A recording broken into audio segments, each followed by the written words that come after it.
I'm Newell Moy. That's Newellmoy. I was born in 1921 in a little town of Galloway, New York, in upstate New York. And I went through high school there, and in 1939, I enlisted in the Army Air Corps before the World War II had started. And obviously I was an aircraft mechanic, and I was a little story there. In the recruiting, asked where I wanted to go, and after riding a combine, all that ragweed and dust and everything, I said just as far as I can go. And he says, how about Clark Field in the Philippines? And I had a brother, an older brother, who'd been in the Army in Hawaii during the Depression. And he says, let's think that over. So I ended up at Mitchell Field at my first year of service. And incidentally, I might mention at this time, in 1938, the Army Air Corps had 21,000 men and 1,600 airplanes.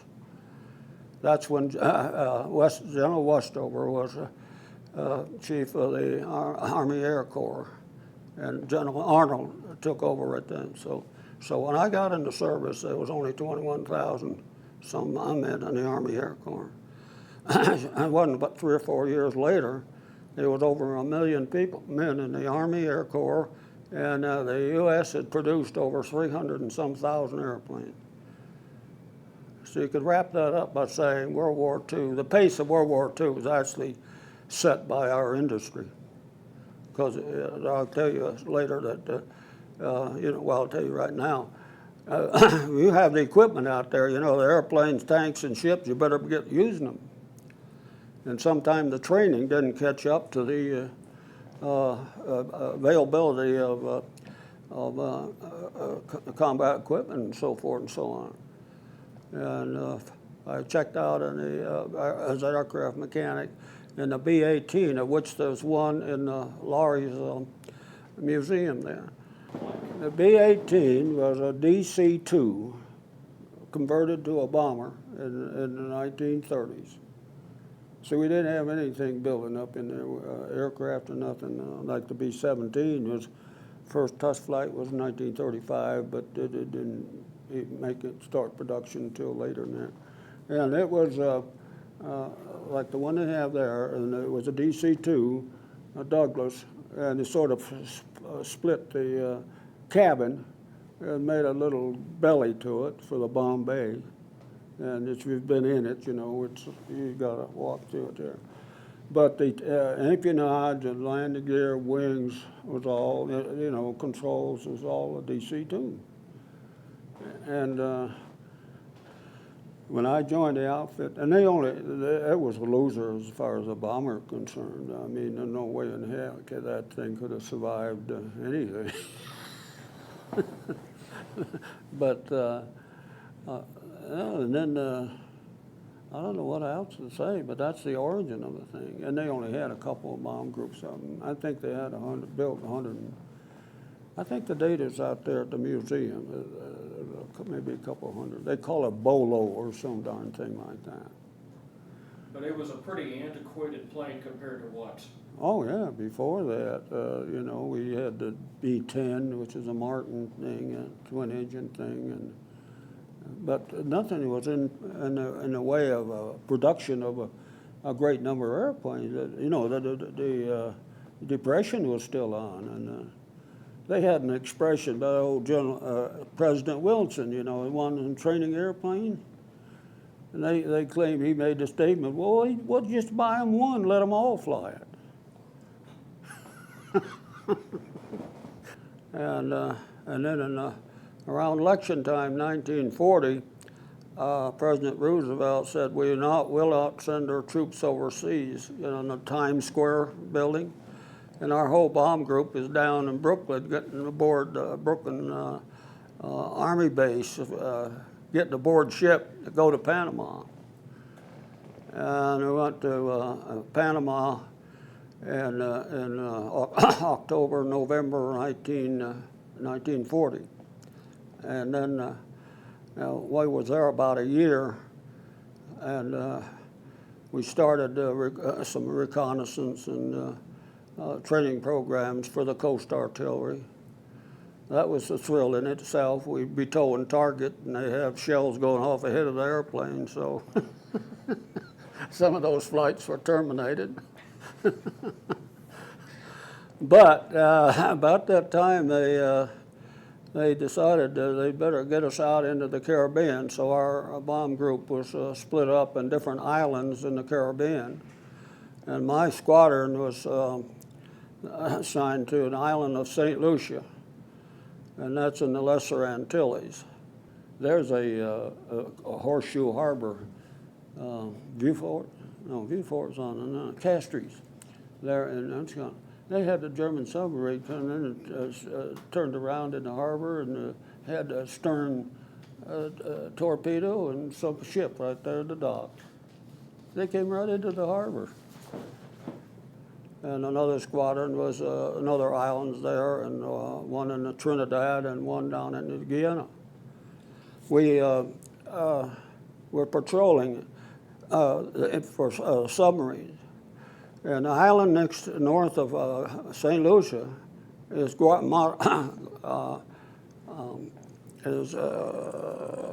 Martinique. And that was Vichy French. And there was service in the German submarines right there. And beyond that, Guadeloupe, there was Emile Bartain. That was supposedly the fastest cruiser outside of World War II, was Vichy French in the island of Guadeloupe. So we had a dual role. Some of this was going on before the war started. And at the start of the war, I was actually sergeant of the guard, and I took a message about Pearl Harbor to my squadron commander, who incidentally, all my squadron commanders prior to my coming back to the States were captains. Later on they're majors, lieutenant colonels, and so forth. And I took it to Cameron Lane. I'll never forget his name.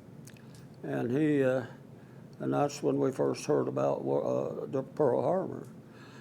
Shortly thereafter, they took about half the pilots in our squadron, pilots of the 30s and 40, and sent them back to the States, in a big explosion of the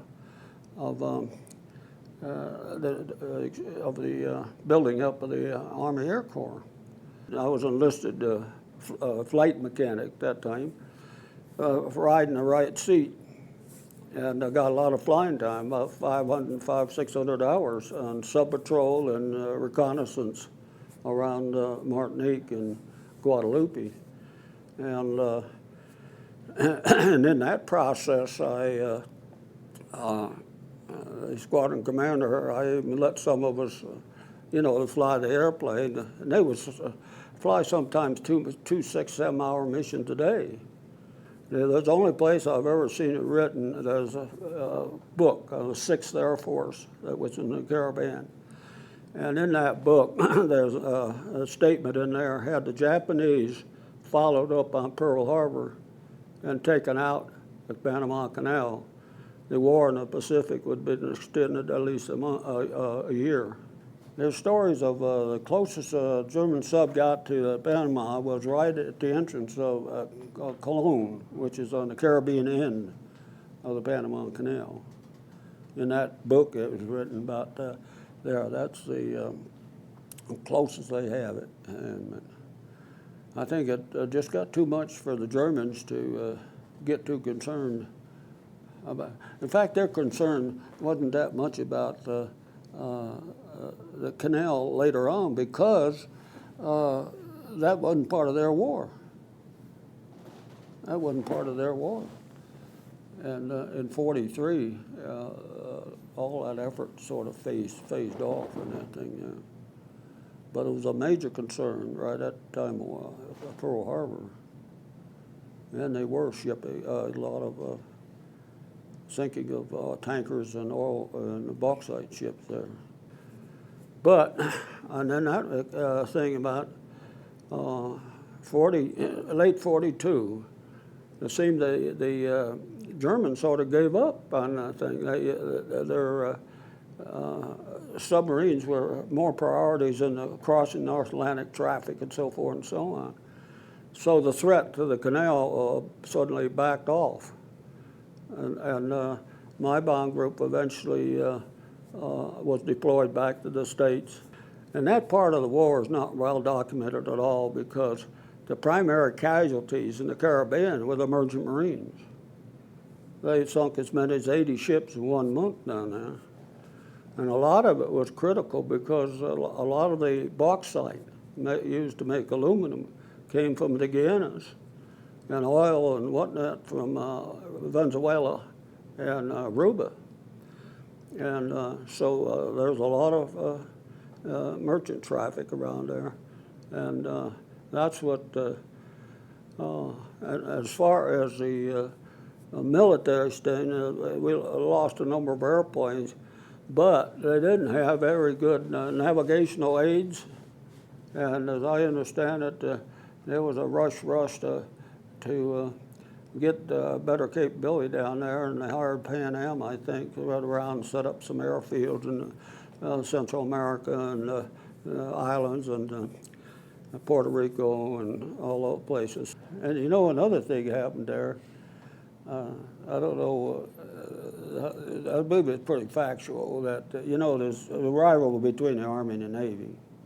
And the Navy was unhappy as hell about, you know, Billy Mitchell and bombing that German cruiser out there and so forth and so on. And, you know, Billy Mitchell, he even got court-martialed, I think, didn't he? Yeah, and so forth.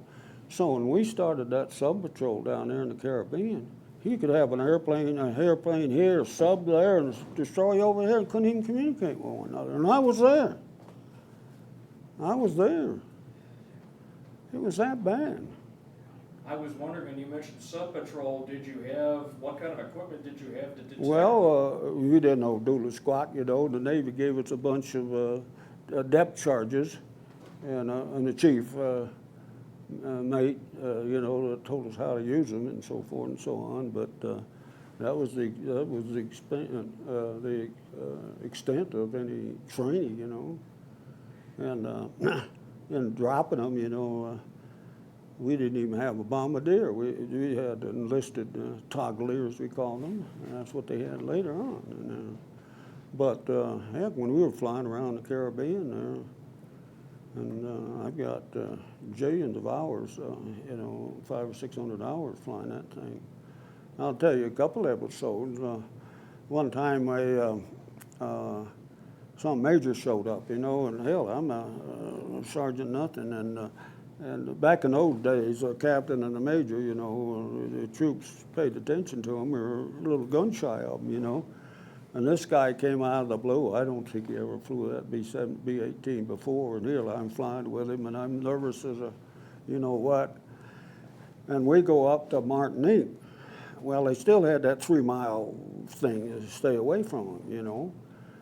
Well, we concluded later that he must have been an intelligence officer or something, because he told me to fly straight level to that aircraft carrier, a Byrne aircraft carrier sitting there in the harbor at Martinique. And so I'm flying that thing away, you know, and he's got the binoculars on. I don't know what the hell he's looking for. And we got close, and he kept locked on, and so we getting close, and I know I'm inside the 3-mile limit, you know. And I call Bob Knapp on the intercom. Hey, Bob, we're going to drop on that carrier down there, you know. Is that right? Yeah. And he opened the Bombay doors, and when he did, this major woke up, you know, the red light down there, and he whipped that damn airplane around 180 degrees, chewed my butt out all the way back. But there's little instances like that happened, you know, and we could have created a. There was one other episode happened there. Well, another part of that story is I didn't know it until I read a book about 20 years ago, Intrepid. Intrepid is Churchill's favorite spy by the name of Stevenson of World War II. The author is Stevenson, but it's about Stevenson, but they're two different people. And they don't. I read that darn book, and lo and behold, the Vichy French put all the French gold there on that damn island of Martinique in a cave. We should have taken it over. But that's anyway. That was one episode, and I had another episode of the same about the same thing by the next island up was Guadeloupe, and they had that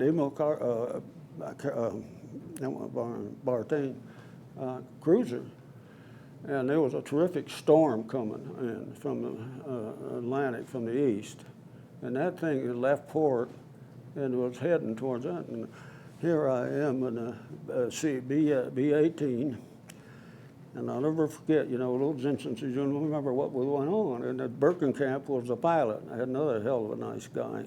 He was the captain. And here we run up on this cruiser, and it had a wake of a mile behind it, just full throttle, And so anyway, they launched a catapult, a seaplane, back then it didn't have power, so we were up about 8,000 feet. And the Captain Birkenkamp told me, he says, you better go back and man that turret. There was a turret in the back of the airplane, with a 30 caliber machine gun. You crank the damn thing up out of the fuselage so it got up there, and then you turned it with your butt, and so forth. So I'd never had any training on it, nothing, not a thing. Never fired a shot from it. And this seaplane is crawling up, about 5 miles. He got about halfway up there, and I don't know what the hell I'd have done if he got all the way. And he suddenly did a 180 and went back. Well, when that cruiser did a 180, that ocean just smoothed right out. And it was a terrific tropical storm. Rougher and all, get out, and black clouds, And I'll never forget that scene and I talked to the Navy people, and they say that would happen, that when that thing did a 180, and they recovered the thing. Well, I had a 4.5-hour interview with the University of Utah, and they have 100 and some page double-space documentation to it. And they did a real neat job because they added, when I had an incident like that, they added information about the Vichy French along with other episodes, So they really enhanced my, interview. And so they tell about Admiral Roberts was the Vichy French. What happened there was that the carrier, Byrne aircraft carrier, they were picking up P-36s from Republic, and on the way back to France, when the Germans took over, when they capitulated to the Germans. Well, a lot of Navy went Vichy, and Vichy actually is the name of the town that where they moved the government, whatever was left of it, to somewhere in southern France, and so forth and so on. So that aircraft carrier with his aircraft ended up down there in Martinique. And now they tell me in that thing that gold was brought over from France. They got, I don't know how much of it, but it was brought over to Martinique with the Vichy when they left France. But they got a lot of it. It tells about the American admiral telling them, they let the ship leave port, you're the goner, and stuff like that. And they never made an attempt in it. Before the war was over with, they actually got rid of Roberts, the Vichy French admiral, and they actually used the Byrne aircraft carrier as transport airplanes south, so they capitulated. But in North Africa, you remember Eisenhower, I think he tasked General Clark or someone to try to get the Vichy French, The sailors didn't capitulate very well. And the British got totally disgusted with them, and some port, they wiped out the whole Navy, French fleet there, a lot of casualties, because they wouldn't get off their duff. And the British took them out. That was all added by the University of Utah, you know, things like that I didn't know anything about. But I pick it up on the computer and have a lot of good poop there. I had another real quick incident. We had to guard our own airplanes 24 hours a day, you know, so when I was on this ground crew. And on the St. Lucia, the bean field was right on the southern tip of it, you know, a lot of sugar cane and stuff like that. Well, and we had built revetments, they call it, you know, like a big horseshoe that you could back the airplane in to, you know, protect it from shrapnel and all that. And so we had a gun pit up on the top of it. We got the gun from a P-40 that crashed. We mounted it on the airplane jack. We had no defenses, whatever. No, anyway, one dark and stormy night, one of those tropical ones, you know. And man, that's the worst scare I ever had in my life, the entire war. And we realized there's something going on out there in the beach, and it was all it was, the perimeter road and the beach, and there's the ocean, you know, on the eastern side. And so they had a little crank radio, you know, they called up, and we had the Massachusetts National Guard. God bless them, they were worthless. And they had barrel, you know, pipes for simulating, it was supposed to have been coast artillery or something. And so I crawled up, and they didn't even show up, you know. And all night long, in that damn storm, and the coconuts are falling, and the branches are going all over. And you can just imagine that scene, you know, and the moon comes through a break here and there. And they told me to go find out who they are. And so being I was a sergeant and my other buddy was a corporal or something, he had manned the 50-gallon machine gun we got up on the veteran. And I crawled across the road and into the ditch and up on the sand dune there. And I saw the biggest guys I ever saw in my life. Well, remember now that we were being told there's going to be 10,000 Vichy French Marines up there at Martinique, and not knowing what they were going to do. So that's harping on my mind, you know. And so I got up, and they were mulling around.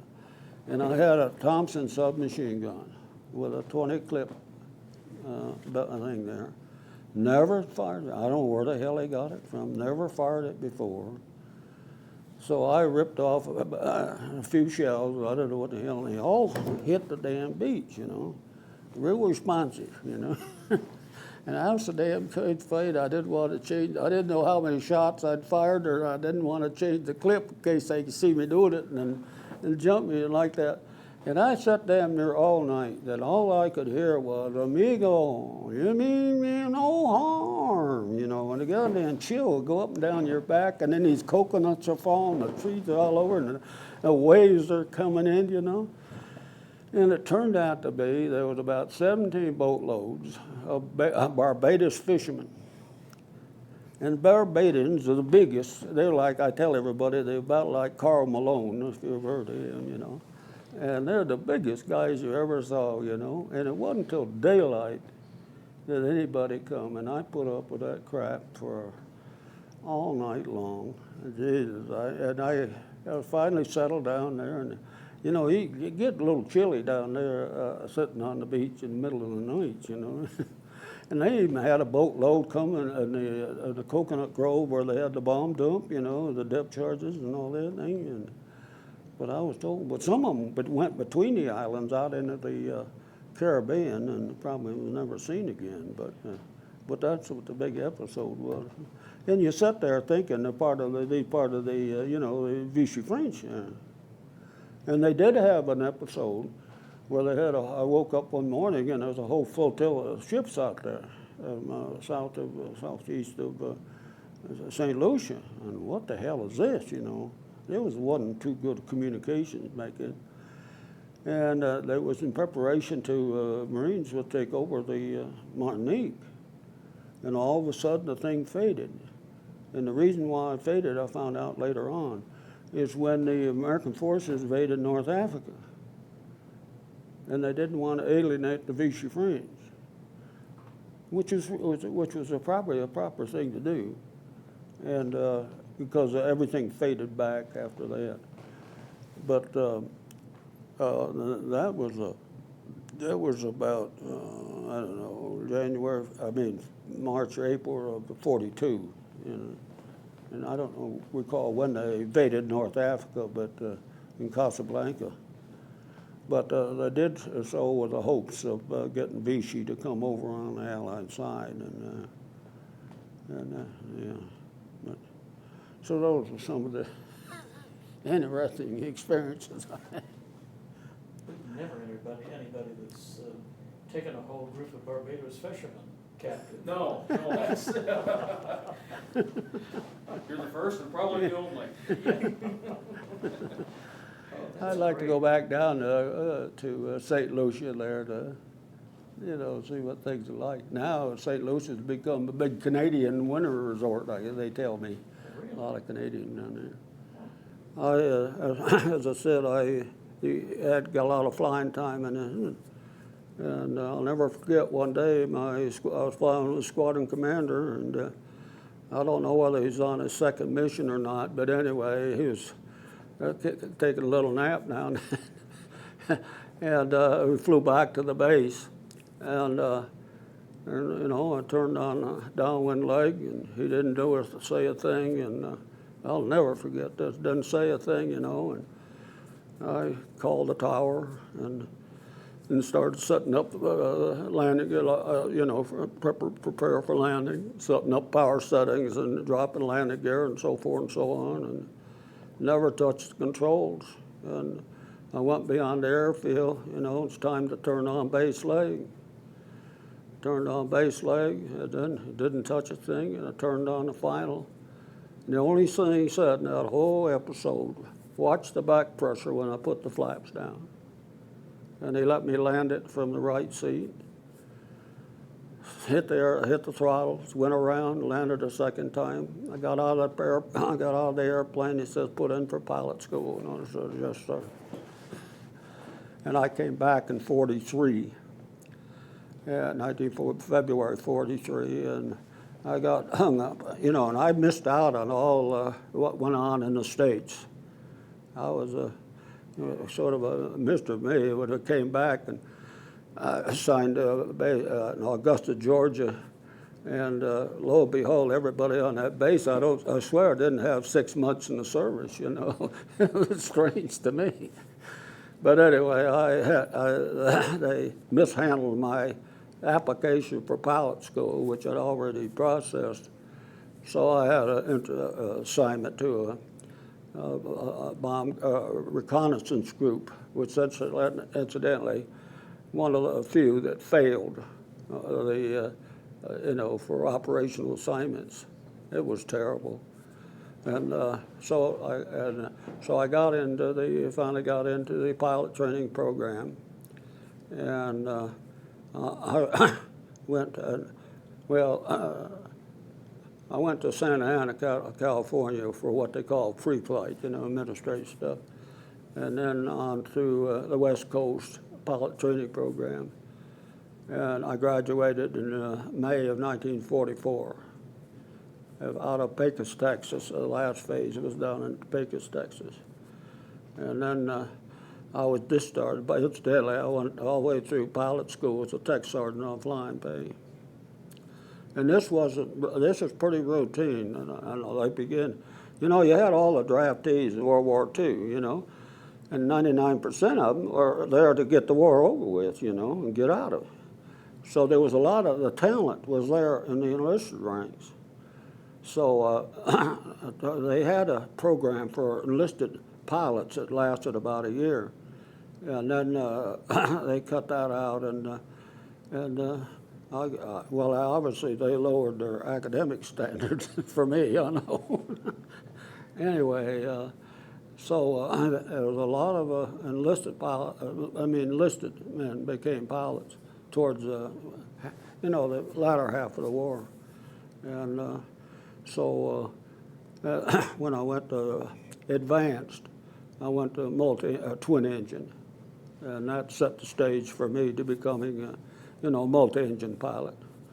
I never thought too much of being a fighter pilot anyway, because why turn yourself upside down and hang on a seatbelt when you can sit right side up, So, I admit in my pilot training program, I wasn't the best at acrobatics and so forth, so more engines the better, I think. So I graduated from there in May of '44, and I went on to B-17 transition at Roswell, New Mexico. That's just, checking out an airplane.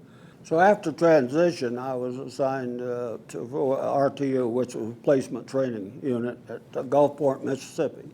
And that's when I joined my crew. The crew joined up.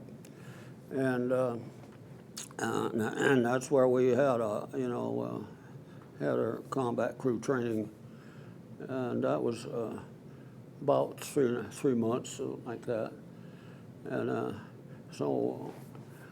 and I didn't have any, I had to get rid of a flight engineer that didn't work out too well in my crew.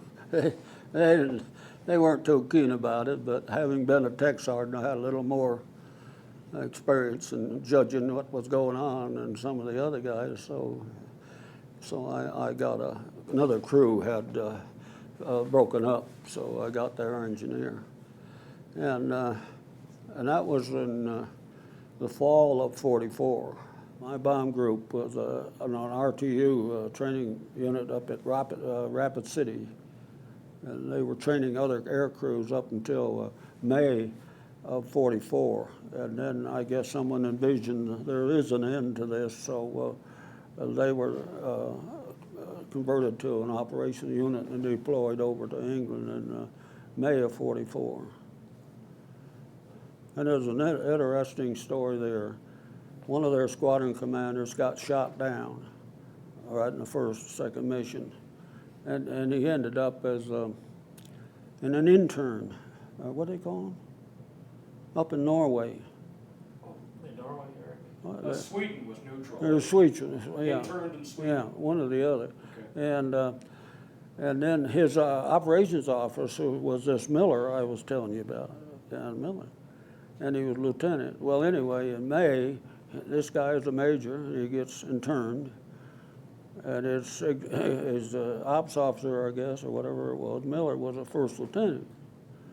So a year later, he calls and tries to get in talk with Miller, and he asks for his Lieutenant Gene Miller there. No, but we have Lieutenant Colonel Gene Miller. But that's the way the poor guy sits in the field, doesn't he? So he's out of the promotion link, and here was Gene Miller. And Gene Miller was the leader of all leaders, and I had more respect for him. And he was my squadron commander when I arrived, but he immediately got promoted, when Colonel Hunter got shot down. He got right around Christmas time. We had our orders as a crew, many other crews, to go to Savannah, Georgia, which is for deployment overseas. And then we got hung up with a miscue of had a bad case of spinal meningitis, and the whole place was shut down for about 2 weeks. So it delayed our departure overseas until January '45. And we had some great experiences going overseas there. We had our own airplane and going over the North Atlantic in January with a little. And I might tell a little war story here. When my troops found out we were going over the North Atlantic, my crew and about five crews in total, they snitched all the comforters from the barracks they were staying in, and we headed for Dial Field at Bangor, Maine. And when we got there, the MPs welcomed us, and we had any other unauthorized equipment on board and so forth and so on, and everybody denied having it, and the officers, we didn't know anything about it. This is all, I'm not accusing my listed men, but they were the culprits of this thing. And anyway, the sad part of it was they made us sign a statement that actually, and then subsequently threatened us with perjury.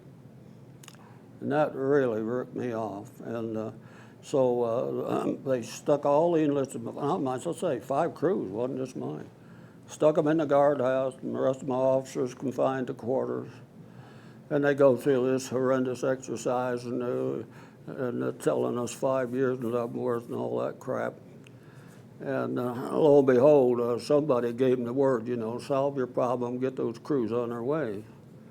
And so they called us into the legal office. I had quite a time with them. Anyway, they called us in and says, obviously guilty of snitching all these comforters.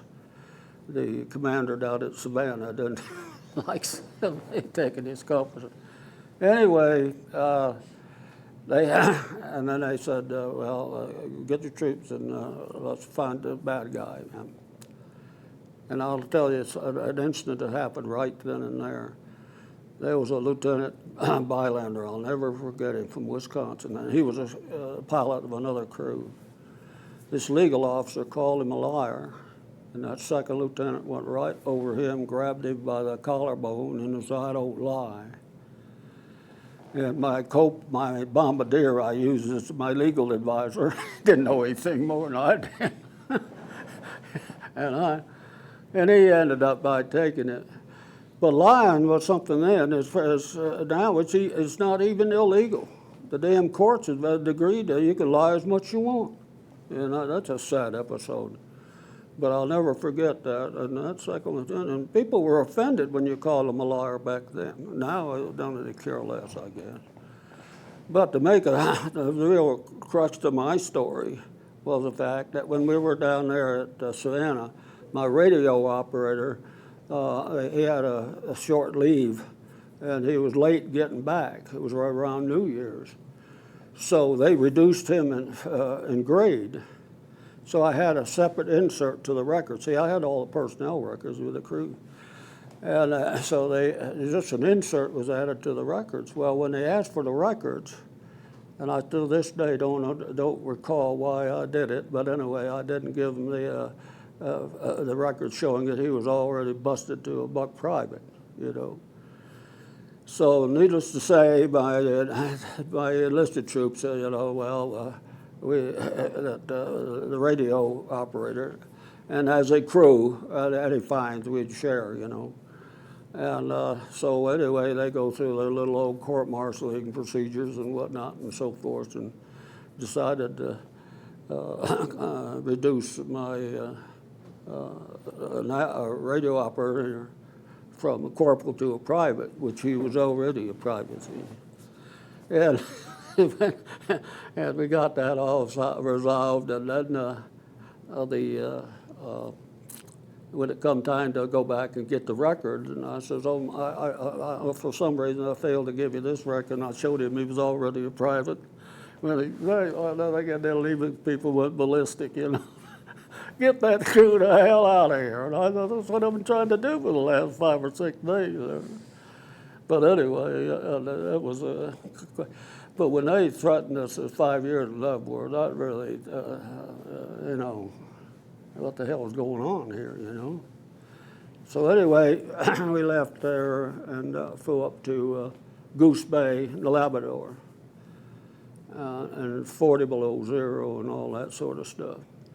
Well, en route up to Labrador, we had an incident that, and I explained to people in this airplane out there, in the later versions of the B-17, they added a fuel capacity, we call them Tokyo tanks, which are out on the wingtips, about 250, 300 gallons, additional gallons in that.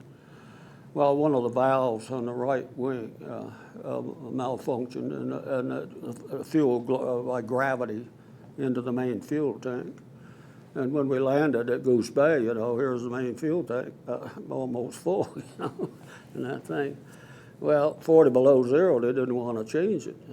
And as a result, typically we'd gone from Goose Bay over to Iceland. But being not having a full fuel load, well, we had to land at Greenland. And that was something else. I've written an article that's been published about that, about a flight never to be forgotten, because, you know, in January, you only have a few hours of daylight up there. And we had to judge our time from, you know, leaving Goose Bay to be over to Greenland in hours of daylight. And unfortunate as that happened to be, the navigational fix at the end of the fjord, the airfield is 50 miles up a fjord in the southern tip of Greenland. And and we went checking, and when the navigator couldn't pick up any navigational fix there at all. So I was about thinking, we didn't want to go to Arlington, it was back to Goose Bay, which nobody wanted to go back. Well, anyway, back in those days, you know, you can take the wisdom of other air crews. And the tower called and suggested maybe, it wasn't too bad at the base there, suggested they call this other airplane, which about that time he'd come out from the undercast. It was a C-54, and they said, well, he's got a pretty good ceiling down there. Do a 180 and fly away from the rocks and get down underneath it and go back in. And we had some good photos of there's three fjords there. And either one, they take the wrong one, you won't get there, you know, unless you know. And my bombardier was, I always kidded him, my bombardier was, see an acre down there, and he knew where he was. My navigator couldn't recognize his hometown airport, that's what I'd tell him. Anyway, sure enough, we down low as all get out, and it's coming out and start seeing the rocks, icebergs and rocks and so forth. And we thought we had the right fjord, and it was the wrong one. So, but we remembered there was a crossover about halfway up to the air base there. So I hung down there, and then the ceiling started coming down. So anyway, I was afraid to turn around because of you can't tell how far the rocks are one way or the other, and it was mountainous, so I'll get up. So anyway, we fortunately spotted the crossover, and I tell everybody that was the sweetest 90-degree turn I ever made in an airplane. And we got over in the correct fjord. And as we turned there, we had our first recognition of a positive fix, and which is called Sugarloaf Mountain, I think. And just beyond that, there was a sunken ship in the fjord, and we had a real positive fix on where we were. But we were out of communications with the base there until we got over that ship that was sunk. And then I'm hearing words, abort the approach. And here's 12,000-foot mountains around there. And I says, no way, I'm coming in. And we got landed, and there's a runway uphill, and got it down anyway, and so we're safe and sound. But when I had the privilege of flying an airplane back, obviously I was there at the end of the war, and I looked from 13,000 feet down and saw myself flying among those rocks down there, and I wrote this article, "A Flight Never to Be Forgotten." It's been published, and still we have a website that it's published in too. And so anyway, we stayed there a few days, and then went on over to Iceland and down to Prestwick, Scotland. We were supposed to go to Valley Wales, but got hung up with a weather problem, and we turned our airplane in there and got on the train, went up, well, they bussed us up to Glasgow, I think it was, and then took the train down to Valley Wales. Valley Wales was the big personnel processing. The latter part of the war, all the crews went through Valley Wales on out to the operational units. And from there, we got assigned to the 398th Bomb Group. And I was assigned to the 603rd Squadron. And incidentally, organizational-wise, the 398th Bomb Group was in the first division, the first wing of the 1st Division of the 8th Air Force. And as I said, at the peak, they had 40 bomb groups. And they had 3 air divisions. The one with the triangles on it was the 1st Air Division. And the second was the B-24s. And the 3rd Air Division was B-17s again, but they had a square instead of a triangle. So you could identify the... What base were you stationed at in England? Okay, it was Newt Hempstead, about 15 miles south of Cambridge. It was actually a P-38 fighter base and became the closest bomber base to London. It wasn't far from London. And I was fortunate it could be. Our group commander, who everybody respected, was all beyond description, got killed that day, 23rd of January. So I had to live with the commander that took over after that. And he wasn't the best. I'll admit that. You mentioned being a part of a replacement crew when you got over there. Yeah. Were the veteran crews, how did they react to you as a replacement coming in? Did you get advice from them? Did you have much contact with them? No, I tell you, the replacement crews, like I said, I joined the base in the first mission I flew myself. No formalities at all. And that's the way all of them is treated as far as I know. But personally, when you weren't flying, did you socialize together? Did you get information from them about how to do things when you were in combat? But see, the air crews is such a hell of a turnover. You know, the constant turnover and losses and tour completions. So there wasn't. That camaraderie really doesn't come to play until we ended up with our bomb group memorials, until the 8th Air Force, 20 years after. See, people the warriors sort of forgot, to get it out of my mind, But then, see, when all that time span, and then you think of some of the, you don't think of it as like the real world that we were in. But you can make a story out of it. A lot of times, right when you first happened, back in then, I'm not making any story out of this. And I might express my opinion, if you don't mind, about about air crew. And gentlemen may figured it out. When we got over there, you see, as I said, you only had 21,000 men in 1,300 air sparks with. So there was very limited source of people with experience. And most of the experience and the wisdom just come from, as I call them, a citizen soldier. And World War II was fought with a citizen soldier, even though I was part of the regular army because I got in 1939. So about 8 or 9, 10 missions, when you start picking up a little experience yourself, I began to realize I wasn't concerned as much about the target as I was who's going to be our leader. And if you had Colonel Miller, you go to Berlin, so it's almost put you in a relaxed mode. If it was Colonel Ensign, I don't mind mentioning his name either because he got in a lot of trouble. You start sweating.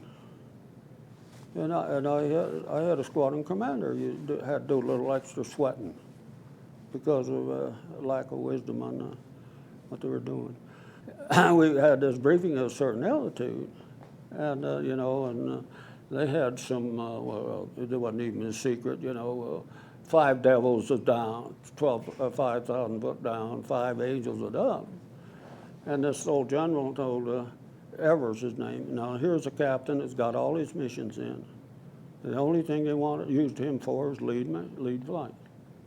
He'd be a lead, and I'll never forget Evers. And he, so when that general told me 5 devils, and I'm sitting there, and he's over here, General, this flight goes as briefed. Bingo, just like that. And they had a lot of that going on. That was sort of a stupid thing, because there was an advantage of higher altitude is you had a little less accuracy of flak. You get down around 20,000 and they're right in it and so forth. So, well, that was the experience of a guy having experience versus none. That B-17 out there, a lot of people thought with 13 guns, and each one of them having, if you have your own bomb sight, you do your own navigations. You can't have them formation. And they lost their butt, back in 42 and 43. It was terrible. And the fact that LeMay went around, briefed the other group commanders, start identifying these people as soon as you can. That has the moxie to be up front. But here we are up there, 20, 21, 22, 23 years old. I was 23 at the time. And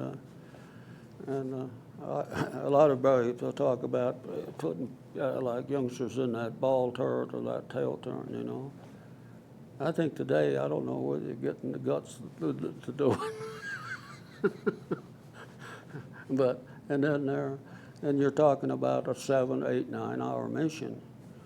And of course, they have to get in their combat position spots until you start getting an altitude. First off, you get above 10,000 feet, you get on your oxygen and so forth. So out of a 7, 8 hour mission, is in there for 5, 6 hours. And I'll tell you, the attitude of my bomb group when I was over there was get it over with. And there was very few people concerned about a military career or anything like that. Anyway, as far as flying missions are concerned, and this is the experience of probably World War II, it was fought by, as far as I'm concerned, on-the-job training. When I got there, my squadron lost 9 airplanes out of 12, and they had to keep up with the mission. So I flew my first mission as first pilot. All we did was swap co-pilots. And I took off with a full bomb load and a full fuel load on a 4,500-foot runway. I'd never done that before. Went to 28,000 feet, never been there before. Now that's not an exception, but that's about the way training went. And it was a judgment call, and so forth and so on and so on. And so how much resources can you hold up for training versus extending the war? And I can digress, if I can, back to my first mission. As I went at 28,000 feet. And and it took 2.5, 3 hours just to get in the bomber stream squared away before you leave the English Channel. And a third of your flying time is getting ready. When you put 40 groups up there, and the weathering factors and all that sort of stuff. But anyway, we finally got to 28,000 feet, and I looked ahead as far as I could see. There was a bomber. And I called my tail gunner, and I said, Bill, excuse me, we must be tail end Charlie. He says, hell no. I said, I can't see the tail end of it. When they have 1,000 bombers up there, and there happened to be a max mission, and they'd have 1,000 bombers up there in one mission. And that was my first one. And then some of the experiences you have on that very first mission, as I said, all we did was swap co-pilots. Well, it comes bombs away, my bombs hung up. And the other aircraft, well, you know, as soon as their bomb's gone, they're up a couple hundred feet, you know. And here it is, turning, and then turning off the target. I was in Purple Heart corner, lower right, turning into me, you know, in the direction I was going. And here I got 10,000 pounds of bombs still hanging up there, and I had a real thrill when I finally tried to get back in formation, the first thing, and my bombardier jumped on his oxygen walk around and got back to the bomb bay, and he kicked the bombs and out they went. And I happened to be in a position right above my where my co-pilot was. Those bombs went right by the wingtip of that airplane. And that is not an unusual situation too. There's been a lot of our own planes lost through their own bomber. But we didn't have that precision, you know, we have today and so forth. And it's a good case of I'd say 25% of the casualties in World War II was lost by you know, mishaps like that, and not being as proficient as you would like to be. And nobody tells you, what do you do when your bombs hang up, you know? You didn't, nobody ever told me, you know. And hanging bombs happened quite frequently in different airplanes in there. Well, I'll tell you one mission I had where, in fact, it's the second mission. I don't know why I was ever put as a Form A control officer in the second mission, but that's a pilot flying as tail gunner in the lead ship. And I had a box seat when an ME-262 came in and clipped off a good friend of ours, Beatty's 8 balls, A-17, and it just blew it up. And I hardly ever saw it coming, I couldn't see it leaving, but anyway, they took that crew right out of there, and I had a box seat watching it. And the only thing they could do, see, latter part of the war, you know, they developed and I didn't realize until right at the end of the war, they had over 1,000 ME-262s. And in that respect,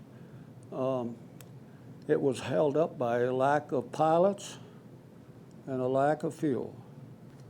When you were flying from January of '45 through, did you have fighter escorts on all your missions? Oh yeah, oh you bet you did, yeah.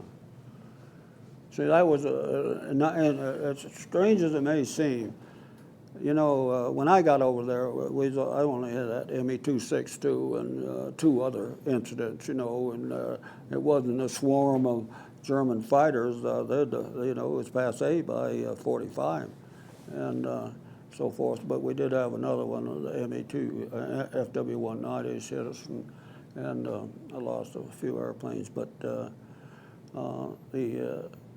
main thing I think is I don't know, I sort of lost it. What was your question again? Well, did you have fighter escorts on all of your missions? We had our fighter escort, you know, yeah, and right to the end. You know, you wouldn't see them out there. But that's another thing, you know, with the navigational aids then, there's a lot of guessing God by who's good navigator pilots. They said old Chuck Yeager, he could see a fighter 40 miles beyond anybody else, what anybody else could say. But anyway, yeah, here's what I wanted to say. The last year of combat, my outfit was only in combat a year, 398, and I was a replacement crew. But they lost 58 airplanes, and there was only a difference of 1 between the first 6 months, from May 44, 6 months after, and then 6 months prior to but our losses are mostly flak, and they really sent it up there. They had what they had. They had what they called box flak, and that's where they just throw it up there, you know, at your altitude. You could see it. You could almost see the edges of it in the tops and the bottoms, you know. And you get caught in one of those, you know, you're going to get bent up a little bit. But it's fine. And then there's another little episode I tell everybody else here. My ball turret gunner, if you note on that ball turret, the door to it is his back, and it's armor plated. That thing is hanging down there.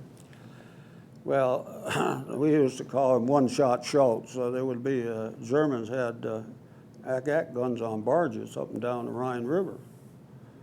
So you'd never know where they would be, you know. But with a small contingent of firepower there, why, they do tracking. And you could see them tracking, you know, and bing, bing, bing, bing. And my ball turret gunner watching this guy is tracking, you know, and he turned his turret around just in time. When it did, a piece of flak hit the armor plate there. Boy, he had a black and blue back for a while. We used to call him one-shot Schultz, you know. Do you remember some of the other targets that you flew on? Oh, I should have brought the list of them there. I bombed Berlin, among I can give you a list, but it was 24. Munich. See, toward the latter part, a lot of our targets were in Eastern Germany. In fact, there's a horror story where we bombed Prague instead of Dresden, which was a big mistake. And that actually happened.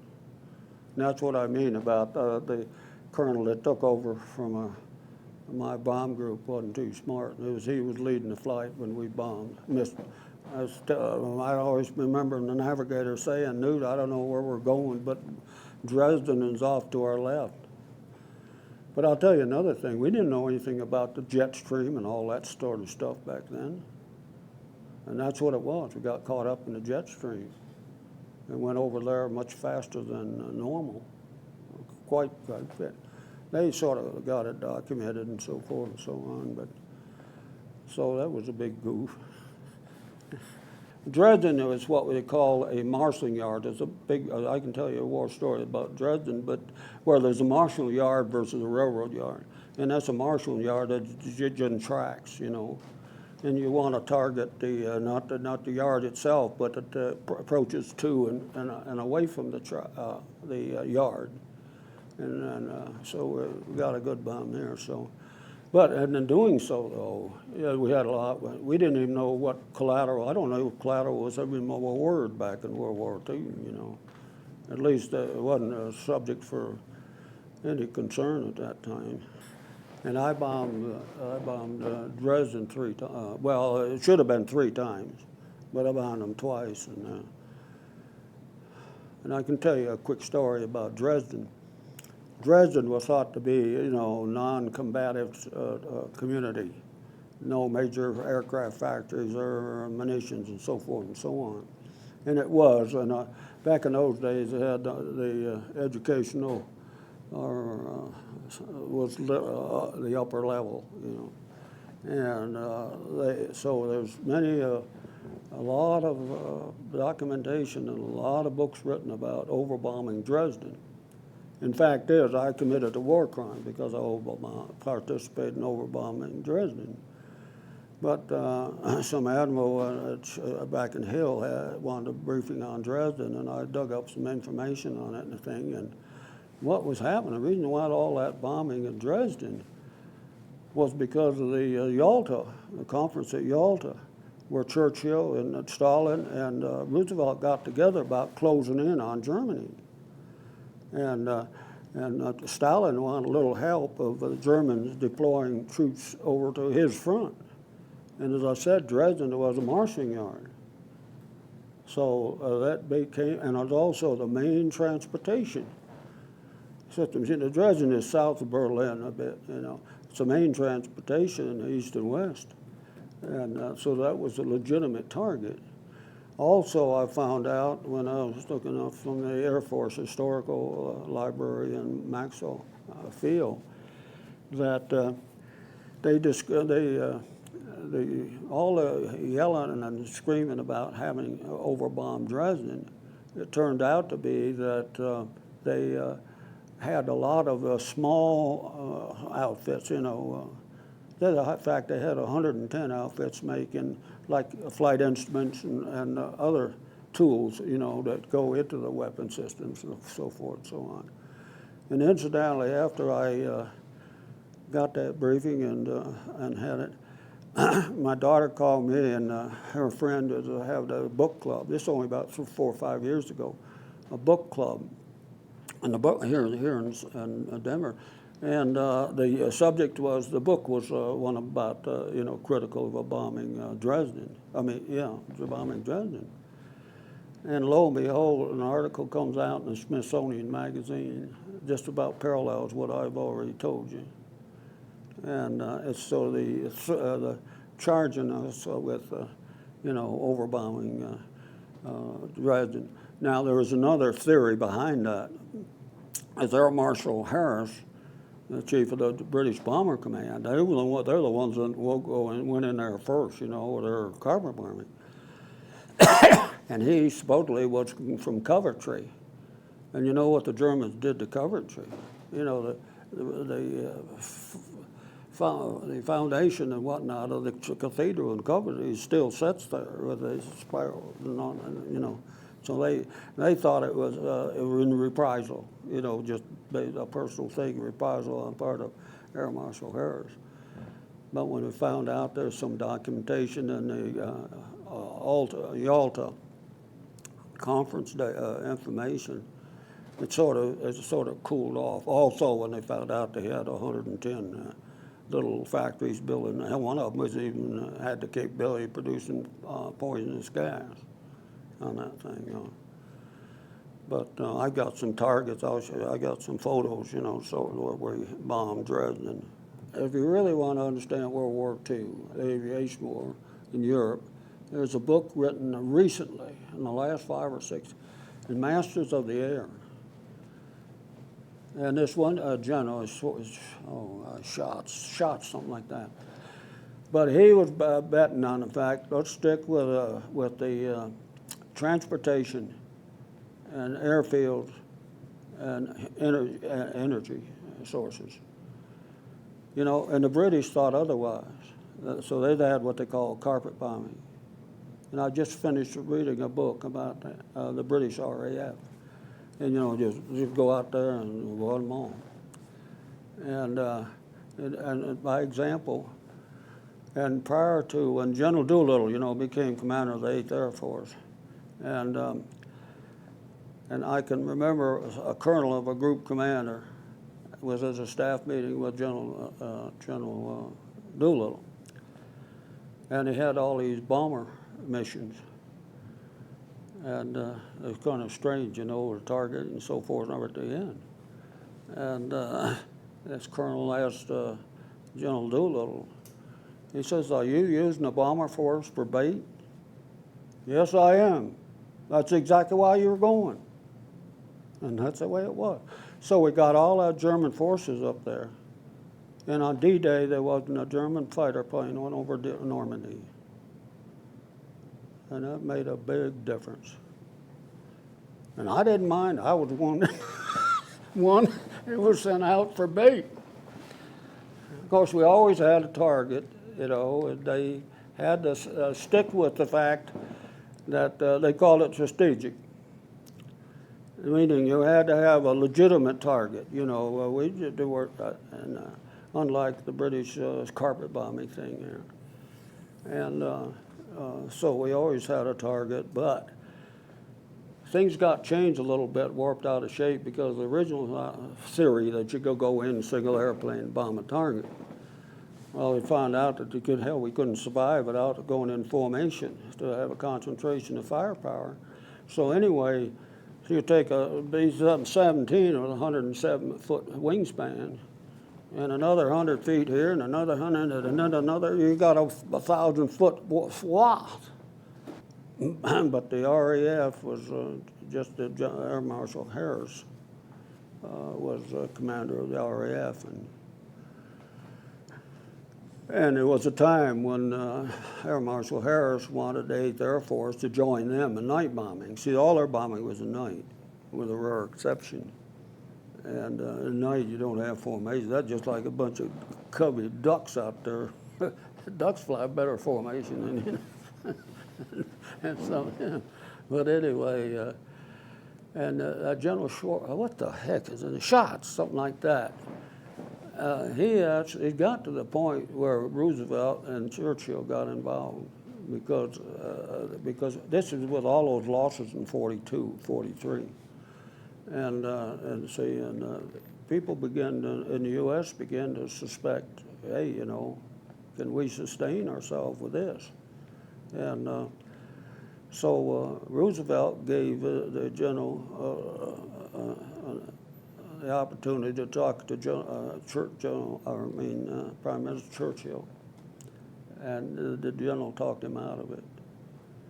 And so he told the British Air Marshal back off. So we hung in there with daylight bombing. The wrap up of the war, you know,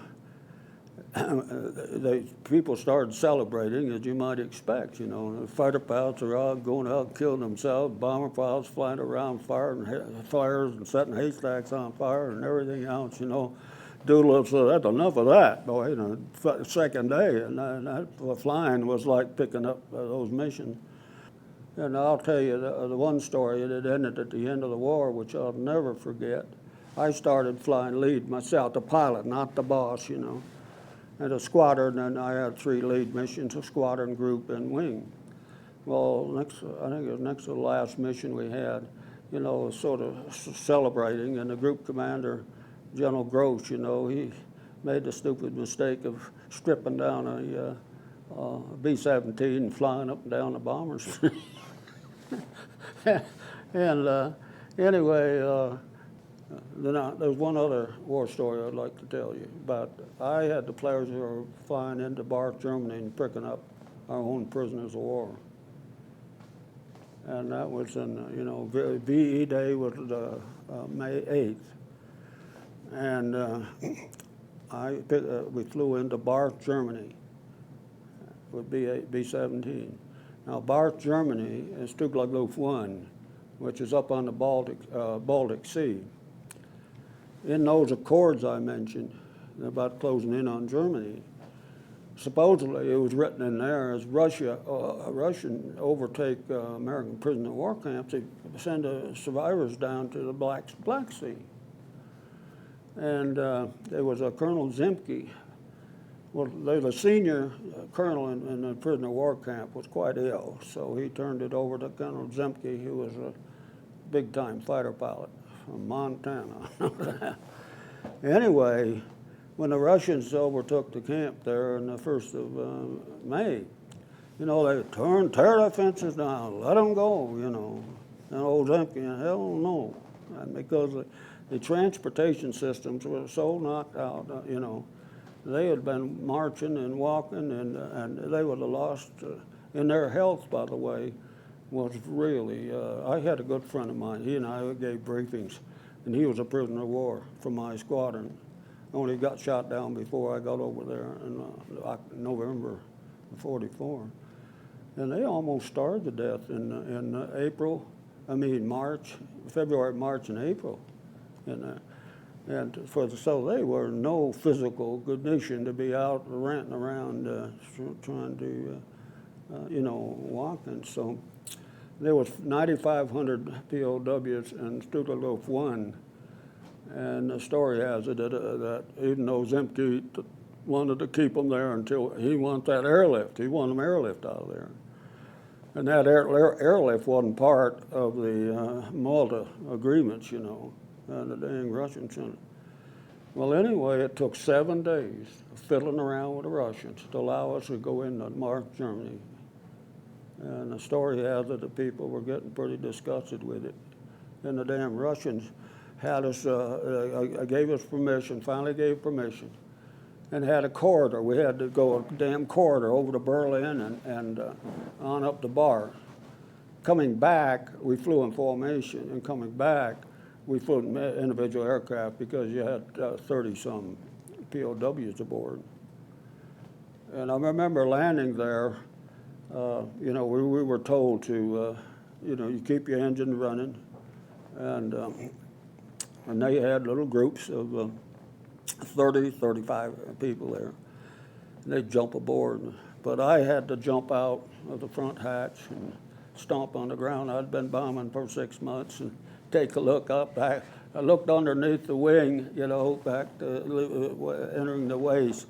And I saw about 60 eyeballs back there without a word being mentioned. And I got the word, get your ass back in that airplane. I want the hell out of here. So we got back in the airplane. We got the hell out of there. But when, lo and behold, I had the pleasure of, I started flying leads, so I had the pleasure of leading what the complement of a squadron made up of the group to Barth, you know, when they came back, individual airplanes to land. I take them to Reims, France, which is northeast of Paris. Well, 9 of us, my good troops, went over the Arc of Triumph and around the Eiffel Tower. And I come up, well, and I was a good boy, you know. I went from Reims, France, back to England. Well, you go down to Paris, it takes a little longer, you know. So I was sort of innocent, but I was, I guess, I don't know why they felt it was my responsibility. They had to write up something, I guess. On a little side note, you mentioned the POW camp at Barth. Yeah. We interviewed a guy out in Broomfield who was at that camp and was flown out of that camp, probably by you or somebody else in your group. Yeah, And the story that he had as to why there was such a delay getting people out. Did it parallel what I just said? Well, no, it was a little different story, is that the Germans, there were a bunch of Russians that had defected to Germany and fought with the Germans during the war. And the Russians were holding the Americans back at one point until they got their defectors back. Oh, I never heard that one. The Russians had all gone west trying to surrender to the Americans and the British. They knew if they surrendered to the Russians, they would be executed. Yeah. They thought that was their only chance to stay alive. Mm-hmm. And but the Russians were not giving any American or British POWs back until they got their defectors. And when we handed the defectors over, especially this one general apparently that had defected. Well, I knew that there was a German general that defected. You know. I knew about that, but once they got this general back, all of a sudden they let the flights in and got the people out of that camp. So that could have been that's locked into that delay. Yeah, but he heard it as the prisoner. Yeah. He heard it as a prisoner. That's why there was a delay getting out of it, because it was at camp way up northeast. Yeah, that's Barth, Germany. Yep. Yeah, I had this friend of mine, as I said, he lived in Salt Lake, and he was a navigator in the same squadron, in fact. And so I got all the skinny, you know, from him, but they wouldn't have privy to what, you know, that part there. But I know, in fact, he skinnied up the what's called, and he has the Nazi flag over that was over the prisoner of war camp. He has it. I got a picture of it taken on that. They had a newspaper article they published there and everything. But Oral Birch, his name was, and I think I don't know whether he's still with us. He wasn't too good a shape the last time I knew him. But yeah, that's something interesting, that thing. I did hear of that, but I didn't tie the two together. But the word I got was, and I don't know whether I'm expressing it, as far as I'm concerned, Cold War started before World War II was over. I made a career of the Air Force and retired in 1965 as a lieutenant colonel. I didn't have an all-exciting career in the Air Force. I got into maintenance and training, and then I got stuck on a training track. And I went all the way from commanding a small mobile training unit, like for the B-36 and other airplanes, and through a wing and numbered Air Force, and Major Air Command, and the Pentagon. And I had the pleasure of visiting almost every aircraft manufacturer, you know, getting training devices and so forth and so on for the maintenance training I'm talking about, not flight training and that. And I went all the way to the Pentagon and doing the same thing. Did you keep flying? Pardon? Did you keep flying? Yeah. Well, up until '63, and then, you know, there was a lot of costs of keeping pilots on flight status, you know, and then they finally, the phase off. It cost more to maintain the airplanes for them to get their flying time was, than paying for their, you know, you got half pay for flying pay back in those days. So, yeah, 1963 is when I got grounded there. And I used to fly a lot of people. I was in the Pentagon, and I got flying a lot of VIP and congressmen and generals while I was there, which I enjoyed. Incidentally, I flew the last B-17 the Air Force had on duty. And that was a staff airplane for General Brandt at headquarters at Technical Training Air Force. And it was while I was flying that thing that it was finally put to bed, you know. We couldn't keep up the maintenance on the thing and so forth. But I was riding in that last B-17 I'll tell you about, and I was told that story to General Brandt.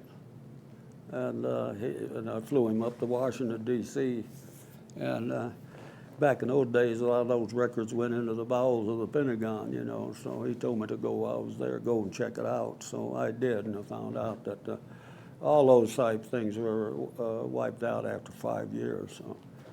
But I can't say that I was a fast burner in terms of promotion. And also, I had the good fortune of keeping track of every one of my crew members right up until, except for the radio operator.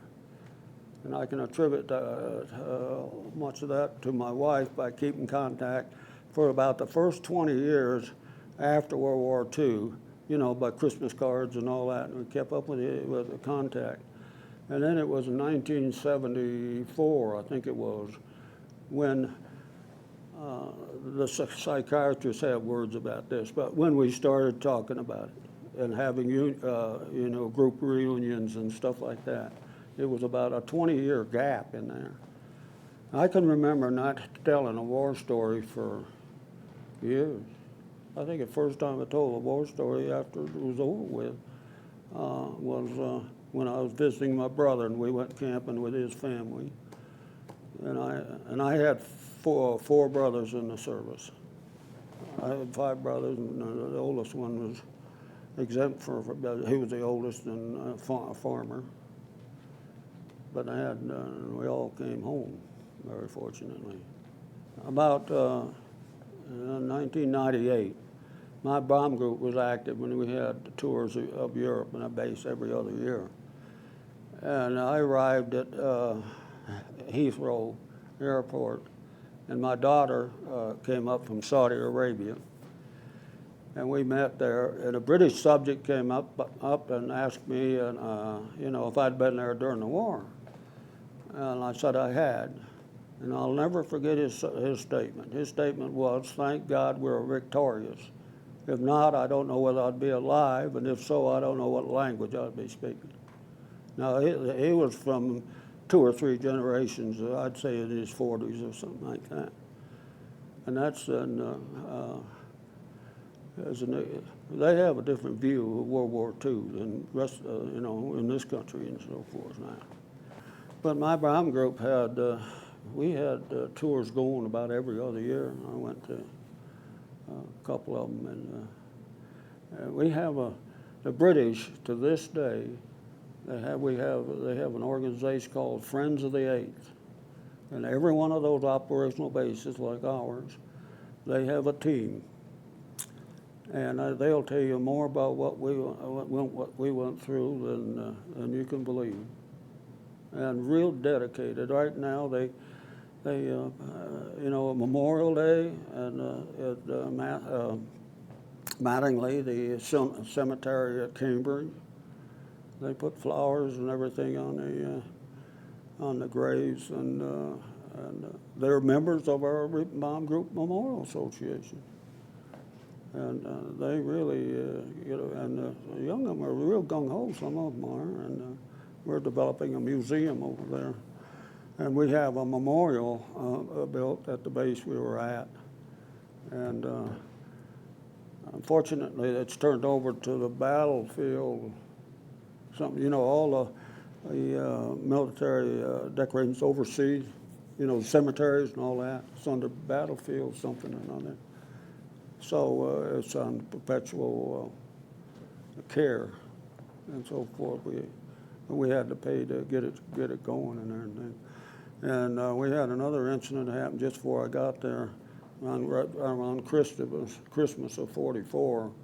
One of our airplanes iced up and crashed into a moat right by it was a castle, but 800 and some years old, and the church is still there. And I attended a ceremony where we had a stained glass window in that church, and it's got the name of everyone that was killed.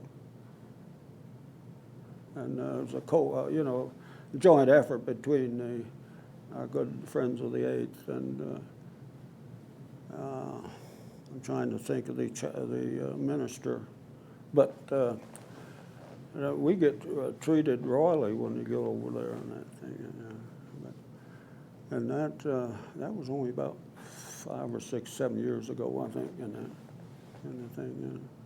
We lost that whole crew. But You come out and you see a plane like this today with the same colors as your bomb group. What does that make you feel like? Well, I've always been asked that I get very emotional, and I sort of thought I didn't think I was, to particularly bomb missions and all that. But I have to admit that it sort of stirs up the adrenaline a little bit when you see that airplane out there going through it and so forth. And I feel very satisfied with the fact I put a few bucks into that for our Bomb Group Memorial Association. Incidentally, we had a real good leadership on that. I came over, after I came over from Salt Lake, it'll be 2 years ago now. And so the year before that, it stops at Ogden before coming over here. And I had the privilege of going with the media people on a flight. It didn't cost me anything. That's the right price, that's Yeah. for sure. Yeah. Wow. Yeah. That's good. But I've been tracking it for a number of years. There's another thing you might be interested in. The Experimental Aircraft Association has a program called Timeless Voices. And that's a DVD recording of, veterans, whoever. One other thing I want to tell you a lot of people don't realize, and I got this in a museum in Germany, but it's documented in the World War II memory. How many casualties do you think there was in World War II? 52 million. And that word doesn't get out. 52 million, half civilian and half in the 20 countries.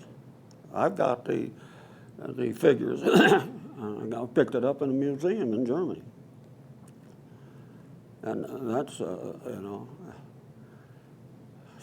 and if we weren't successful in World War II, just like that British subject said, I don't know whether I'd be alive or. We don't know what this country would look like if, because the U.S. started out from scratch, as I've indicated, and that was a tremendous effort, I have no regrets of being there and doing what I did. I don't want to mess your thing up, but I don't like the way things are now.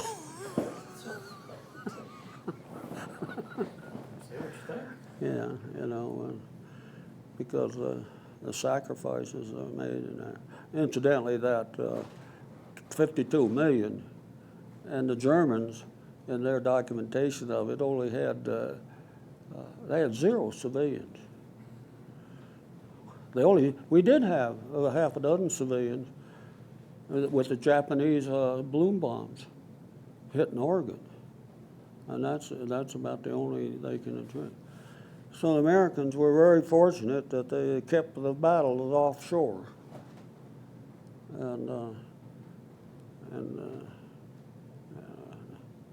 So we're still paying for it because I'm still retired.